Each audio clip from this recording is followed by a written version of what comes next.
আজকের রেসিপি ভিন্ন স্বাদের পনির মালাই পকোড়া। পকোড়ার জন্য 100 গ্রাম পনিরকে লম্বা লম্বা করে কেটে নিতে হবে। একটি পাত্রে 4 টেবিল চামচ ময়দা, 2 টেবিল চামচ কর্নফ্লাওয়ারে 1 চা চামচ কসুরি মেথি হাতের সাহায্যে ক্রাশ করে দিতে হবে।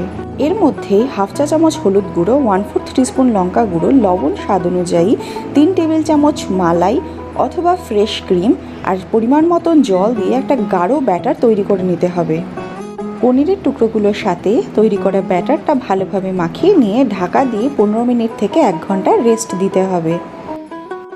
ফ্রাইং প্যানে সাদা তেল গরম করে নিয়ে তাতে ম্যারিনেট করে রাখা পনিরগুলো গায়ে ভালো মতন করে ব্যাটারের কোটিং লাগিয়ে একদম লো ফ্লেমে ছাড়তে হবে।